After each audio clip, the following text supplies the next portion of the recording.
कोल्हापुर नाम का एक गांव था। उस गांव में मुरली और उसकी पत्नी विमला हंसी खुशी रहते थे। मुरली अपने दोनों बच्चों पर जान छिड़कता था। मुरली खेतों में काम किया करता था, पर गांव में 2 दिन से लगातार बारिश हो रही थी, तो मुरली घर पर ही था। यह बारिश भी पता नहीं कब जाकर रुकेगी।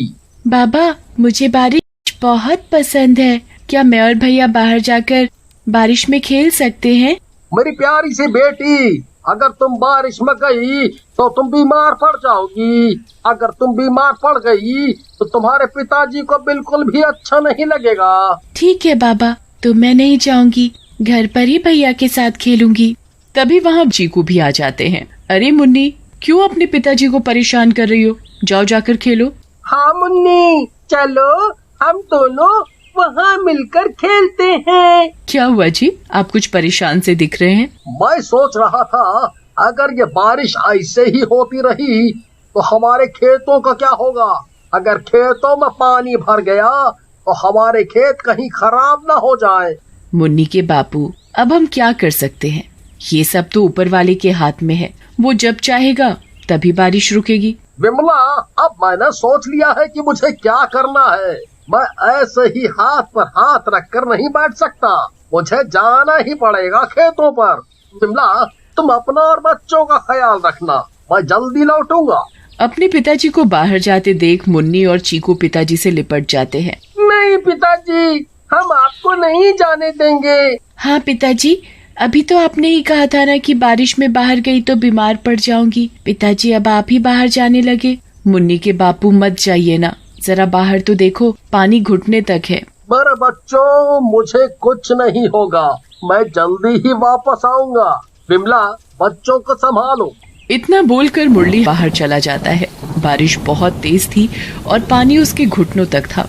जब मुरली अपने खेतों पर जा रहा होता है तो उसकी नजर नदी के बांध पर पड़ती है। बांध को देखकर वो चौंक जाता है, क्योंकि गांव की नदी का बांध मोटे मोटे पत्थरों को लगाकर बनाया हुआ था और वो टूटने वाला था। हे भगवान, ये मैं क्या देख रहा हूँ? ये बांध तो कभी भी टूट सकता है। अगर ये बांध टूट गया तो पूरे गांव में तबाही आ जाएगी। पूरा गांव पानी में डूब जाएगा। अब मैं क्या करूँ? मेरे पास ज्यादा समय नहीं है कि मैं गांव के सभी लोगों को बता कर आऊँ। मुझे अकेले ही कुछ करना पड़ेगा। मुरली को कुछ समझ नहीं आ रहा था कि वो अब क्या करे।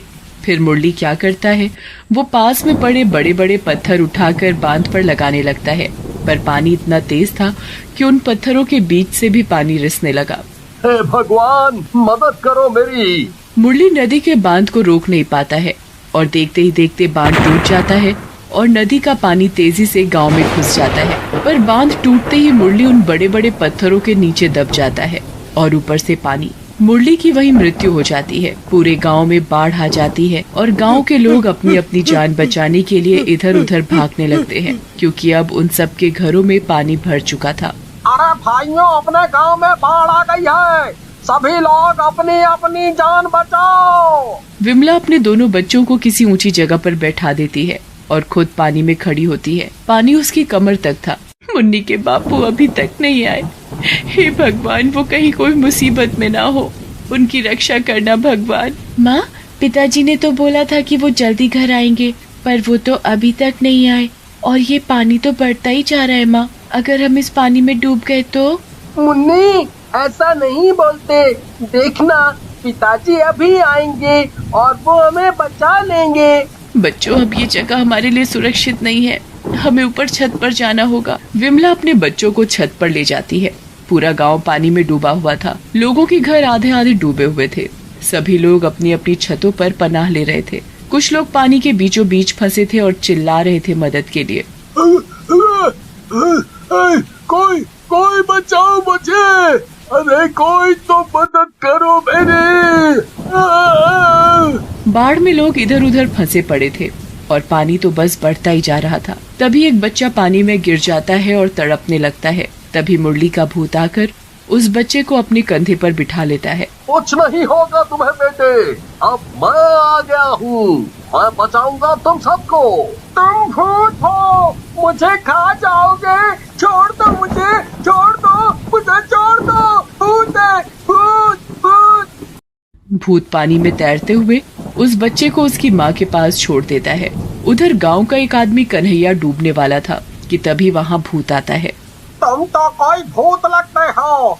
हे भगवान, एक तरफ बाढ़ और दूसरी तरफ ये भूत, अब मैं क्या करूं? दोनों तरफ मेरी मौत है। तुम्हें कुछ नहीं होगा, मैं तुम्हारी मदद करने आया हूँ। तुम मेरी पीठ पर आकर चढ़ जाओ। लगता है ये भूत कोई शरीफ भूत है।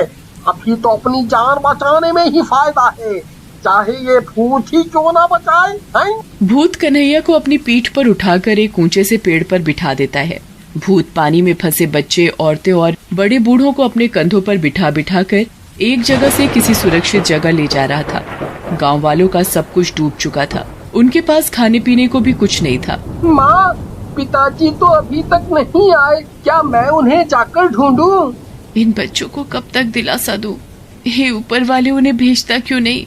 माँ, मुझे बहुत भूख लगी है। विमला ने आते समय अपने पल्लू में थोड़े चने बांध लिए थे। बच्चों, मेरे पास तो बस यही मुट्ठी भर चने हैं। लो, तुम दोनों मिलकर इन्हें खा लो। मुन्नी चने खा ही रही होती है कि अचानक उसका पैर फिसल जाता है और वो बाढ़ के पानी में गिर जाती है। अरे कोई मेरी बच्ची को बचाओ, मेरी बच्ची डूब रही है। बचाओ बचाओ माँ, मुझे बचाओ। माँ, मैं बचाऊंगा मुन्नी को, जाने दो मुझे, जाने दो। विमला चीकू को पकड़े हुए थी कि कहीं वो भी न गिर जाए पानी में, और जोर जोर से चिल्लाकर मदद मांग रही थी कि अचानक वहाँ मुरली का भूत आ जाता है और मुन्नी को उठाकर अपने कंधे पर बिठा लेता है। भूत भूत, अरे गांव वालों, मेरी बेटी को बचाओ, भूत ने मेरी बेटी को पकड़ लिया। ए भूत, छोड़ मेरी बेटी को। विमला एक हाथ से चीकू को पकड़े हुए थी और दूसरे हाथ से भूत को मार रही थी।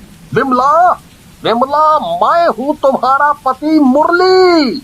मैं मुरली हूँ। मेरे पति? ऐसा कैसे हो सकता है? वो तो खेतों पर गए हुए हैं। नहीं नहीं, ऐसा नहीं हो सकता। मेरे प्यारे बच्चों, मैं ही तुम्हारा पिता हूँ। मैंने तुम दोनों से वादा किया था ना कि मैं जरूर वापस आऊंगा। देखो, मैं आ गया।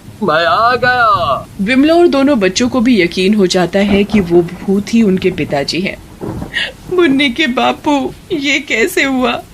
आप मुझे छोड़कर नहीं जा सकते।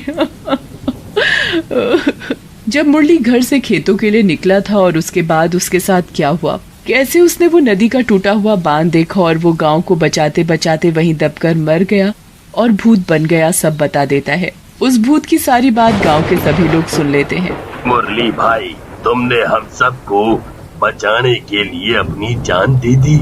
हाँ मुरली भाई, तुम महान हो। सरपंच जी, ये सब बात करने का समय नहीं है। देखो तो जरा, तुम सबके कंधे तक पानी आ चुका है, पर अब इस गांव को मैं बचाऊंगा। पहले तो भूत अपने दोनों बच्चों को अपने दोनों कंधों पर बिठा लेता है और विमला को पीठ पर, फिर तैरते हुए दूर पहाड़ी पर उतार देता है। विमला, अब मुझे और लोगों को भी बचाना है, मुझे जाना होगा। तुम अपना और बच्चों का ध्यान रखना। मुन्नी के बापू, आखिरी बार भी आप मुझसे यही बोल कर गए थे कि अपना और बच्चों का ख्याल रखो। आप जाओ, गांव वालों को बचाओ और अपना ख्याल रखना। भूत फिर गांव में वापस आ जाता है। चारों तरफ लोग चिल्ला रहे थे। अगर मैं दो करके अपनी पीठ पर बैठा कर इन लोगों को बचाऊंगा तो बहुत देर हो जाएगी। तभी भूत को एक उपाय सूझता है। वो भूत एक बड़े से पेड़ के पास जाता है और उस पेड़ को उखाड़कर अपने कंधों पर रख लेता है। भूत बनने के बाद उसके शरीर में कई गुना ताकत बढ़ गई थी। शायद उसी वजह से भूत लोगों की मदद कर पा रहा था। सरपंच जी, आप एक काम करिए, बच्चों और औरतों को इस पेड़ पर बैठाइए जो मेरे कंधों पर है। ठीक है मुरली भाई, चलो चलो जल्दी करो भाइयों, थोड़ी देर में ये गांव पूरा डूबने वाला है। सरपंच और बाकी लोग औरतों और बच्चों को भूत के कंधों पर रखे पेड़ पर बिठा देते हैं और वो भूत धीरे धीरे सभी औरतों और बच्चों को पहाड़ी पर छोड़ आता है, फिर बुजुर्ग लोगों को और फिर गांव के सभी आदमियों को उस ऊंची पहाड़ी पर सुरक्षित पहुंचा देता है। और कुछ समय बाद सरपंच नदी के बांध को एक पक्के बांध में बदलवा देता है ताकि फिर दोबारा ऐसा ना हो।